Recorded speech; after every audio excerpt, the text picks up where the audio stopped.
आज ही Doubtnut app download करें। Doubtnut पर होगा अब आपके सभी मैथ्स, केमिस्ट्री, फिजिक्स और बायोलॉजी डाउट्स का सफाया। बस अपने क्वेश्चन की फोटो खींचो, उसे क्रॉप करो और तुरंत वीडियो सोल्यूशन पाओ। Download now. In the last video, we have seen that haloalkanes are more reactive than haloarine in nucleophilic substitution reaction. Haloarene को न्यूक्लियोफिलिक सब्स्टिट्यूशन रिएक्शन में रिएक्टिव बनाने के लिए हमने दो कंडीशंस लगाई थी। फर्स्ट इज़ कि हम कोई रिएक्शन में ड्रास्टिक कंडीशन प्रोवाइड करें, लाइक हम टेम्परेचर हाई कर दें या फिर प्रेशर ज़्यादा कर दें, तो हमारी जो न्यूक्लियोफिलिक सब्स्टिट्यूशन रिएक्शन है वो हेलोएरीन्स में पॉसिबल हो जाती है कुछ केसेस में। दूसरा केस था कि हम उस पर कोई इलेक्ट्रॉन विड्रॉइंग ग्रुप अटैच कर दें ऑर्थो एंड पैरा पोजिशन पर।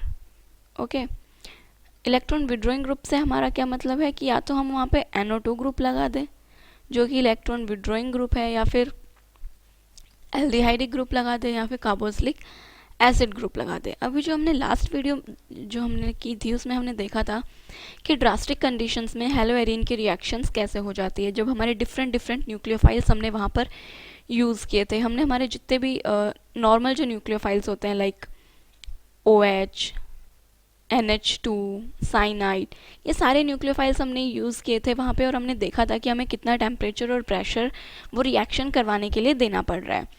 इसके अलावा हमारे पास एक और ऑप्शन है कि हमें इतना हाई टेम्परेचर प्रेशर देने की ज़रूरत नहीं पड़े और हम इलेक्ट्रॉन विड्रॉइंग ग्रुप्स अगर अटैच कर देते हैं तब रिएक्शन में क्या चेंजेस आते हैं, किन कंडीशंस पे वो रिएक्शन प्रोसीड करती हैं, इस वीडियो में हम वो देखते हैं। ठीक है, सबसे पहले हम देखते हैं कि हमारा हेलोएरीन है, लाइक क्लोरोबेंजीन लेते हैं हम उसके पैरा पोजिशन पर ये हमारा हेलोबेंजीन है। ठीक है, क्लोरोबेंजीन है, इस पे हमने जो पैरा पोजीशन है हमारी, इस पे हमने NO2 ग्रुप लगा दिया हमारा, ये हमारा NO2 ग्रुप है। ठीक है, अब जो हमारा न्यूक्लियोफाइल है इस रिएक्शन के लिए हमने हमारा न्यूक्लियोफाइल चूज़ किया है OH नेगेटिव। जो हमारी न्यूक्लियोफिलिक सब्स्टिट्यूशन रिएक्शंस होती हैं वो क्या होती हैं कि जो न्यूक्लियोफाइल होता है वो उस कार्बन पर अटैक करेगा जहाँ पे हमारा लिविंग ग्रुप भी प्रेजेंट है। ओके, तो जो ये OH है इसने इस कार्बन पर अटैक किया। ओके, उसके बाद क्या होगा कि जो ये बेंजीन का जो ये डबल बॉन्ड है, ये डबल बॉन्ड शिफ्ट होगा इस कार्बन पर और यहाँ पे क्या आ जाएगा, नेगेटिव चार्ज। ओके, अब देखिए ये रिएक्शन कैसे होती है। ये हमारा NO2 ग्रुप अभी एज इट इज़ प्रेजेंट है यहाँ पे कोई अभी तक डिफरेंस नहीं हुआ है। ये हमारा डबल बॉन्ड था, ये डबल बॉन्ड इस वाले कार्बन पे जो हमारा लिविंग ग्रुप है क्लोरीन वो ऑलरेडी प्रेजेंट है, और OH ग्रुप जो कि हमारा इनकमिंग न्यूक्लियोफाइल था उसने अटैक कर दिया है और यहाँ पे बेंजीन रिंग पे ये नेगेटिव चार्ज आ गया है। ठीक है, अब इसके बाद क्या होता है कि बेंजीन रिंग अपना रेजोनेंस शो करेगा, ये नेगेटिव चार्ज इधर शिफ्ट करेगा और ये जो डबल बॉन्ड है ये इस कार्बन पर पैरा पोजिशन जो है जहाँ पे NO2 ग्रुप अटैच्ड है आपका, वहाँ पर शिफ्ट कर जाता है।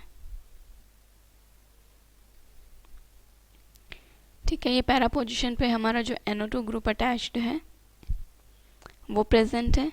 ये यहाँ इस वाले कार्बन पे आपका नेगेटिव चार्ज आ गया है, ये दोनों कार्बन्स पे डबल बॉन्ड, और सबसे टॉप वाले पे हमारे एक क्लोरीन ग्रुप अटैच्ड है और एक OH ग्रुप अटैच्ड है। ठीक है, उसके बाद जो हमारी नेक्स्ट रेजोनेटिंग स्ट्रक्चर होती है उसमें क्या होता है कि जो ये नाइट्रो जो पैरा पोजिशन पे नेगेटिव चार्ज अटैच्ड है ये मूव करेगा नेक्स्ट कार्बन पे और ये डबल बॉन्ड यहाँ मूव कर जाता है, और जो हमारी रेजोनेटिंग स्ट्रक्चर है वो कुछ ऐसी बनती है। ये यहाँ पे डबल बॉन्ड, ये यहाँ पे नेगेटिव चार्ज, ये OH एंड ये क्लोरीन। ओके, अब इसके बाद जो नेक्स्ट जो हमारा स्टेप होता है इस रिएक्शन का वो क्या होता है, वो बिल्कुल फास्ट स्टेप होता है। ये वाला जो स्टेप है हमारी रिएक्शन का ये फास्ट स्टेप होता है। यहाँ पे हमारी न्यूक्लियोफिलिक सब्स्टिट्यूशन रिएक्शन होगी, जो नेगेटिव चार्ज है ये इस कार्बन पर अटैक करेगा, जो क्लोरीन हमारा जो लिविंग ग्रुप है ये यहाँ से लीव कर जाएगा, और जो हमारी न्यूक्लियोफिलिक सब्स्टिट्यूशन जो रिएक्शन है वो यहाँ पर हो जाती है और ये हमारा जो OH जो कि हमारा न्यूक्लियोफाइल था वो वहाँ पे उसने सब्सटीट्यूट कर दिया है और जो क्लोरीन है वो यहाँ से लीव कर चुकी है। अब देखिए अगर हम इस रिएक्शन की बात करें, हमने यहाँ पे क्या किया, हमारा जो मेन कंपाउंड था वो अभी भी हमारा यही है क्लोरोबेंजीन, बट हमने उसकी पैरा पोजीशन पर एक NO2 ग्रुप लगा दिया है। अब NO2 ग्रुप लगाने से क्या हुआ, इस रिएक्शन जो हमारा हेलोएरीन था जो क्लोरोबेंजीन है उसकी रिएक्टिविटी इंक्रीज कैसे हुई, अगर हम वो पार्ट देखना चाहें तो देखिए जब हमारे न्यूक्लियोफाइल ने इस कार्बन पर अटैक किया और ये कार्बन मूव कर गया, उसके बाद नेक्स्ट स्टेप में आप देखिए कि जो हमारा नेगेटिव चार्ज है वो पैरा पोजीशन पर आ चुका है और जहाँ पे हमारा जो NO2 ग्रुप है वो अटैच्ड है और जो हमारा NO2 ग्रुप है वो इलेक्ट्रॉन, ये जो NO2 ग्रुप है ये क्या है, ये इलेक्ट्रॉन विड्रॉइंग ग्रुप है, राइट। अब जो ये नेगेटिव चार्ज इस कार्बन पे प्रेजेंट है, NO2 ग्रुप इस चार्ज को अपनी तरफ, ये इस चार्ज को खींचेगा जिसकी वजह से जो ये हमारा कंपाउंड है ये स्टेबलाइज्ड होगा। अगर कंपाउंड स्टेबलाइज हो जाता है तो मतलब क्या है कि ये रिएक्शन प्रोसीड करेगी। रिएक्शन तो तभी प्रोसीड करती है ना जब कोई चीज़ स्टेबलाइज्ड हो। तो ये जो नेगेटिव चार्ज आ रहा है हमारा हेलोएरीन पे, ये NO2 ग्रुप इस नेगेटिव चार्ज को स्टेबलाइज्ड कर रहा है, तो स्टेबलाइजेशन की वजह से ये रिएक्शन आगे प्रोसीड करती है और जो हमारा लीविंग ग्रुप है क्लोरीन ये लीव कर जाता है और OH ग्रुप जो कि हमारा कमिंग न्यूक्लियोफाइल होता है वो यहाँ पर अटैच्ड हो जाता है, ठीक है। तो पैरा पोजीशन पर तो अगर NO2 ग्रुप है तो वो हमारे कंपाउंड को स्टेबलाइज्ड कर रहा है, ये चीज़ हमने देख लिया।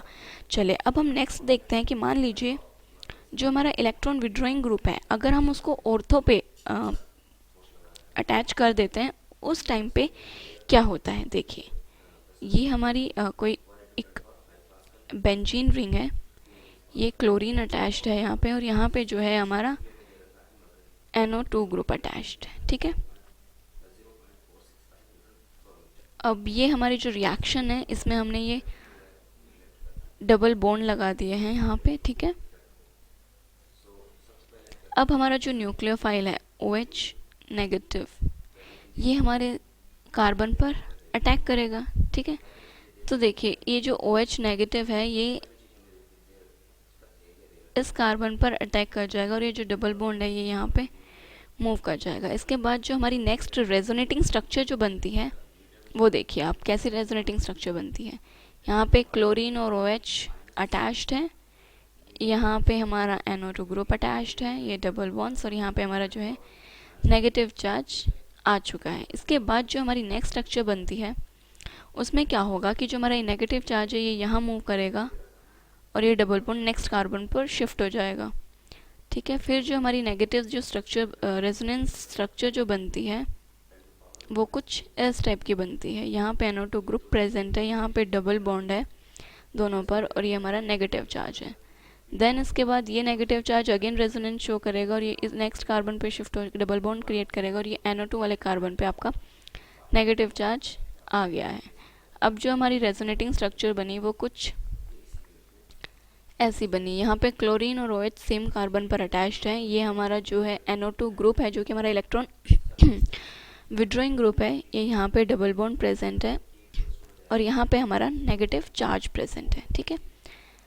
अब जो हमारा नेक्स्ट स्टेप है वो क्या होता है, ये जो नेगेटिव चार्ज है ये शिफ्ट करेगा यहाँ पे और जो हमारा लिविंग ग्रुप है ये यहाँ पे लीव कर जाता है और यहाँ पे जो हमारा कंपाउंड जो हम न्यूक्लियोफिलिक सब्स्टिट्यूशन रिएक्शन करवाना चाह रहे हैं वो प्रोसीड कर जाती है, ठीक है। अब देखिए हमारा जो इलेक्ट्रॉन विड्रॉइंग ग्रुप है वो NO2 पर प्रेजेंट है, ओके ये बात हमें समझ में आ गई। अब क्या हमारा ये इलेक्ट्रॉन विड्रॉइंग ग्रुप है जो ये हमारी रेजोनेटिंग स्ट्रक्चर्स बन रही है उन्हें स्टेबलाइज कर पा रहा है या नहीं, वो उन्हें स्टेबलाइज कर पा रहा है या नहीं, वो उन्हें स्टेबलाइज कर रहा है। देखिए जो हमारा NO2 ग्रुप है वो ऑर्थो जो पोजीशन है वहाँ पर प्रेजेंट और वहाँ पे नेगेटिव चार्ज आ रहा है, तो ये जो नेगेटिव चार्ज है इसको हमारा जो इलेक्ट्रॉन विड्रॉइंग ग्रुप NO2 है ये इसे स्टेबलाइज कर लेगा क्योंकि ये इलेक्ट्रॉन विड्रॉ करेगा। तो मतलब अगर हम इलेक्ट्रॉन विड्रॉइंग ग्रुप को ऑर्थो पोजीशन से भी अटैच्ड कर देते हैं तो फिर वो स्टेबलाइजेशन होती है, मतलब ऑर्थो या पैरा पे इलेक्ट्रॉन विड्रॉइंग ग्रुप प्रेजेंट होता है तो हमारा जो न्यूक्लियोफिलिक सब्स्टिट्यूशन रिएक्शन है उसका रेट इंक्रीज हो रहा है, रिएक्शन प्रोसीड कर रही है, ठीक है। अब जो लास्ट ऑप्शन बचता है कि अगर हम लोग पैरा पे NO2 ग्रुप को अटैच करें तब भी क्या न्यूक्लियोफिलिक सब्स्टिट्यूशन में रिएक्शन जो है वो प्रोसीड करेगी, रेट में कुछ इंक्रीमेंट होता है या नहीं होता है। चलिए अब हम इस चीज़ को देखते हैं। ये हमारा पैरा पे NO2 ग्रुप प्रेजेंट है और ये हमारा क्लोरीन के रिस्पेक्ट में पैरा पे NO2 ग्रुप प्रेजेंट है और ये हमारा OH नेगेटिव है, ठीक है। इसने यहाँ पे अटैक किया और ये जो डबल बॉन्ड है ये इस कार्बन पर शिफ्ट हो गया। इसके बाद जो हमारी रेजोनेटिंग स्ट्रक्चर बनी वो कुछ इस टाइप से बनी। देखिए यहाँ पे क्लोरीन और OH, ये हमारा NO2 ग्रुप जो कि इलेक्ट्रॉन विड्रॉइंग ग्रुप है, यहाँ पे क्या आ गया नेगेटिव चार्ज और ये आपके बाकी बचे हुए डबल बॉन्ड, ठीक है। इसके बाद क्या होता है, जो नेगेटिव चार्ज है ये रेजोनेंस में इधर मूव करेगा और ये इधर मूव कर जाती है हमारी रिएक्शन। अब जो नेक्स्ट हमारी रेजोनेटिंग स्ट्रक्चर बनेगी वो कुछ ऐसी बनती है, ठीक है। पैरा मेटा पोजीशन पे हमारा NO2 ग्रुप प्रेजेंट है, यहाँ पे डबल बॉन्ड, यहाँ पे डबल बॉन्ड और पैरा पे आ गया आपका नेगेटिव चार्ज, ठीक है। अब जब नेक्स्ट रेजोनेटिंग स्ट्रक्चर की बात करें तो फिर से कंजुगेशन होगा और जो हमारा नेगेटिव इलेक्ट्रॉन है ये यहाँ पे डबल बॉन्ड फॉर्म करेगा और डबल बॉन्ड नेक्स्ट कार्बन पर मूव कर जाएगा, ठीक है। अब ये हमारी क्या बन गई नेक्स्ट रेजोनेटिंग स्ट्रक्चर। मेटा पे हमारा NO2 ग्रुप प्रेजेंट है, यहाँ पे क्लोरीन है और यहाँ पे OH है, ओके।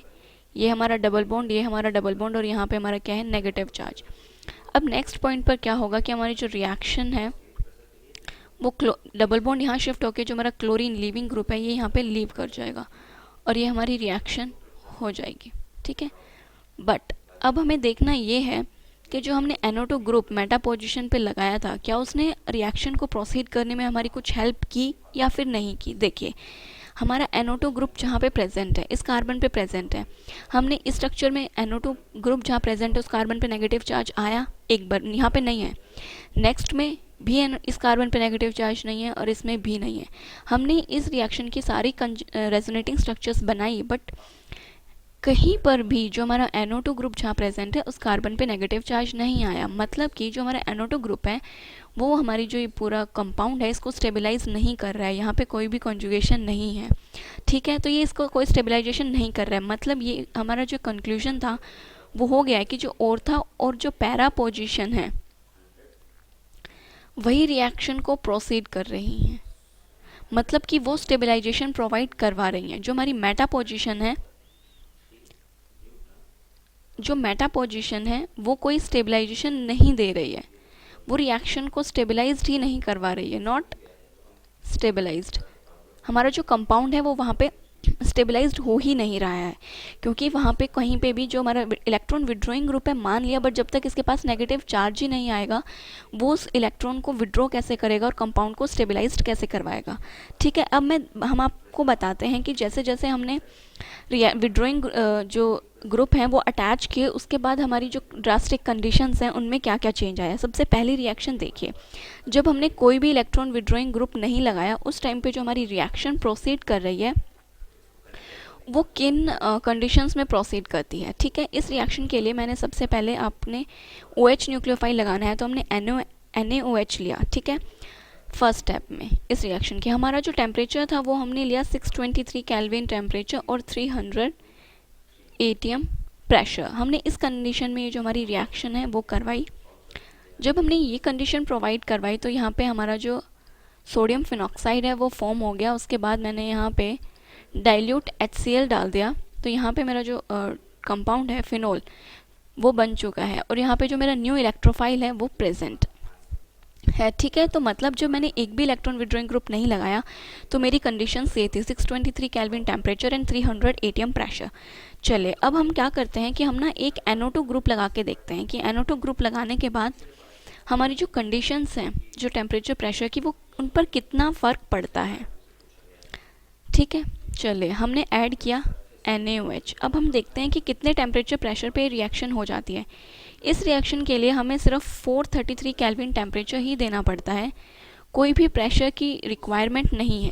सिर्फ इसी कंडीशन पे जो रिएक्शन है ये प्रोसीड कर जाती है। नेक्स्ट स्टेप में हमें फिर से डाइल्यूट HCl डालना है और ये सोडियम जो है सॉल्ट जो बना है उसको रिप्लेस कर देगा और यहाँ पे हमारा जो फिनोल है वो सिंथेसाइज हो जाता है। देखिए अब हमने यहाँ पे क्या देखा कि हमारा एक NO2 ग्रुप लगने से ही इतना चेंज आ गया। एक NO2 ग्रुप लगने पे ही यहाँ पे 433 केल्विन टेम्परेचर हो चुका है। अगर हम एक से ज़्यादा NO2 ग्रुप लगा देते हैं तो यहाँ पे कितना फ़र्क आता है, मतलब कि हमारा जो टेम्परेचर है वो और कम हो जाना चाहिए।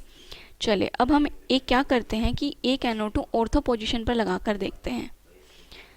अब जो हमारी रिएक्शन है वो कितने टेम्परेचर पे होती है हमें ये देखना है। ये हमने NaOH डाला, अब जो हमारी रिएक्शन है वो 368 केल्विन टेम्परेचर पर ही प्रोसीड कर जाती है। ठीक है, यहाँ पे हमारा क्या बनेगा, सोडियम फिनॉक्साइड, और उसके बाद जब हमने यहाँ पे डाइल्यूट HCl डाल देते हैं तो हमारा जो फिनॉल है वो सिंथेसाइज हो जाता है। ठीक है, अब चलिए हमने 2 NO2 ग्रुप लगा के देखें। अगर हम एक और NO2 ग्रुप लगा देते हैं इस रिएक्शन में, उसके बाद यहाँ पर क्या होता है, उसके बाद रिएक्शन कितनी इजीली जो है वो प्रोसीड कर जाती है। ये हमारी बेंजीन रिंग है, यहाँ पे क्लोरीन है, मतलब मैंने अब मेरी जो दोनों ऑर्थो पोजिशंस है वहाँ पे NO2 ग्रुप जो है वो लगा दिया है। मतलब मैंने और भी ज़्यादा अपनी रिंग को स्टेबलाइजेशन करने की कोशिश की है। ठीक है, तो ये जो रिएक्शन है ये इस टाइम हमें इसमें कुछ भी नहीं डालना पड़ता, हमें सिर्फ रिएक्शन को हल्का सा हीट करना पड़ता है और ये रिएक्शन प्रोसीड कर जाती है। और यहाँ पे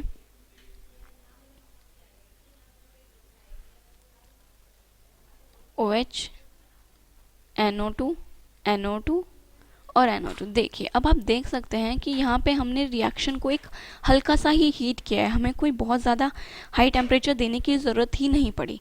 तो आप देख रहे हो कि जो भी मैंने बताया था कि जब हम NO2 ग्रुप को ऑर्थो और पैरा पोजिशन पे सब्सटीट्यूट करते हैं तो उसकी वजह से कितना फ़र्क पड़ रहा है। मतलब इलेक्ट्रॉन विड्रॉइंग ग्रुप रिएक्शन को प्रोसीड करने में बहुत ही ज़्यादा हेल्प कर रहा है। जो हमारा टेम्परेचर है, जैसे जैसे हम NO2 ग्रुप्स को इंक्रीज़ कर रहे हैं मतलब क्लोरोबेंजीन पे जो हमारा टेम्परेचर है देखिए वो डिक्रीज़ होता जा रहा है। जब एक भी NO2 ग्रुप नहीं था, 623 kelvin temperature with pressure 300 ATM, एक NO2 ग्रुप आया ओनली 433 केल्विन टेम्परेचर।